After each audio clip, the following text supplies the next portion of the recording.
Welcome, adventurers. I'm GM Goblin, your GM Goblin. And to rush in the Christmas season, we're going to be doing a little something different, and I'm going to go over just a couple reminders for good things to buy that special someone, whether it's your GM or someone in your life that either likes D&D or Pathfinder or everything in between.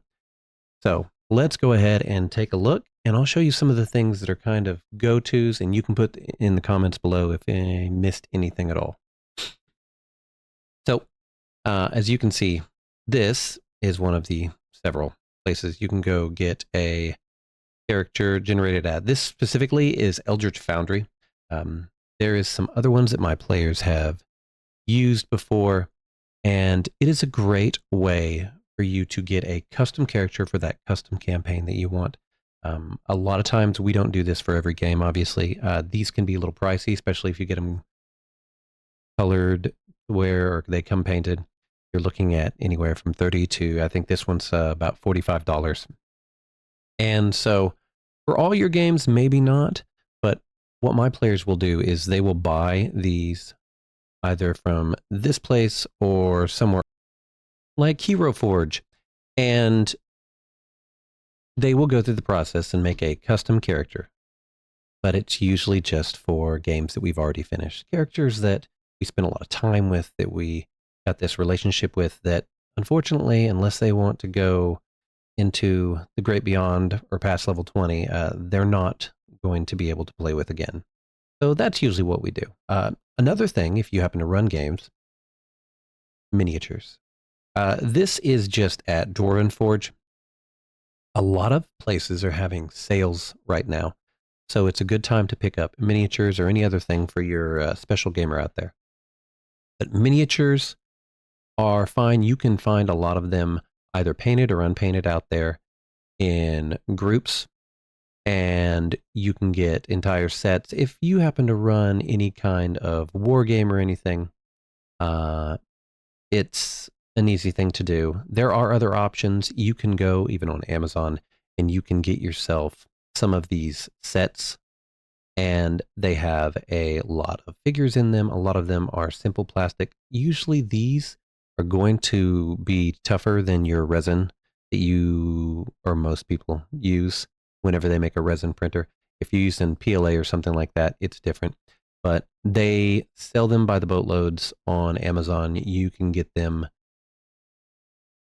to a bunch of different fashions, elemental planes. A lot of them have dragons, some giants in there, goblins, yay. But miniatures are a great thing to get a DM because having to print and having to deal with them, even though I have a table that has a TV in it for my home games, I still use miniatures. I print them myself, though. So another thing you might do is, if you can't find them for free, and maybe you have a printer, you could just print them for free for your special someone, and that's a good thing that you could do. It'd be personalized. You could even paint a few of them. But you can find these STL files for pretty cheap online. They're everywhere. There's lots of different kinds that you can do. Look up either D&D miniatures, tabletop miniatures. They have specific ones for Fandelver. But these unlicensed ones are going to be cheaper, though. But these are ones that you can get to someone who has a printer, like I do, and they're going to be able to print all of these out, and they don't have to go look for any high source miniatures, everything. A lot of these are already set up for printers, so at least some of the ones that I've used before, and I've used other ones, but they're going to already have it set up so that you can just print it. You don't have to mess with your positionings or having to angle them or anything. That's why you usually pay for them. Another thing you can do, go buy your GM an NPC core pawn box. They have a couple different pawn boxes out there, but Pathfinder and the last one I saw obviously was second edition, but it doesn't matter if you play first or second. Grabbing a pawn box is a great thing to do because it's going to come with hundreds. This one 350 creatures, NPCs ranging from a whole bunch of different settings, goblins, monsters. A lot of times you can even find them for specific campaigns. And so, or just your general bestiary. Like I think there's a bestiary 1 and a bestiary 2 one. Uh, they're great because you can, one, carry them around with you easy. So if you're a GM and you have to go to someplace else, this is perfect for that GM because they can lay them flat and put them in a bag somewhere.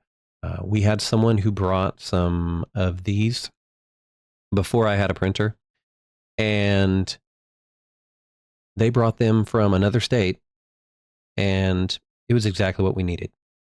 Appropriate size minis, fantastic. Minis are something that almost every GM really needs. Another thing that all GMs really need are battle maps. So, nope. If you want to get someone, and maybe they've had a little bit older battle map, find something that is, I'm going to say this, I prefer a 2 by 3 foot map. If you can get one of the 36 by 36 inch maps, I prefer it because I don't have to think of it having a specific layout. And then sometimes my players guess in directions. But battle maps are great. They're not expensive. You can get them for your favorite GM out there. And sometimes they even come with some little goodies. But a good wet and dry erase battle terrain map will last you for years. I have one over in the corner, I think that is 10, 15 years old. I still use it every once in a while if I can't use my table. Campaigns. Now, obviously, I prefer Pathfinder to any other edition, any other setting, but you can do this for, as I've got behind me, D&D as well. I have tons of content out there. Get someone, either the newest campaigns, if you're playing Pathfinder 2, you can still get to print Pathfinder 1 core books and even the mini core books out there, and buy them that. Buy them the digital content, and then just email them the PDFs or the licensing for it from Paizo. I would show their website, but for some reason it's down again. Way to go, guys. You're having some issues this Christmas. But giving a campaign to your GM is a great way for you to more than subtly hint that you want them to run it. But it's a great way to give them content that, one, they don't have to spend their own money on, that is going to provide hours and hours of entertainment, and that is professionally and well written, like Abomination Vaults. Pathfinder 2, excellent content. I haven't got to run this one, but I've gone through it, at least part of it. So it's great. If you do a lot of home games and your GM could use a screen, all over the internet. This one specifically is from Wormwood. A lot of times they have customizations to them. Wormwood, if you've been around the tabletop for a while, I have some of their stuff. Some of it can get really pricey, but it's really well made. It's got a lot of magnets set into it, so you can, like the picture shows, hold up either trackers or objects onto your page outside of anything that you just don't sticky note there. But a GM screen is going to be great for your GM.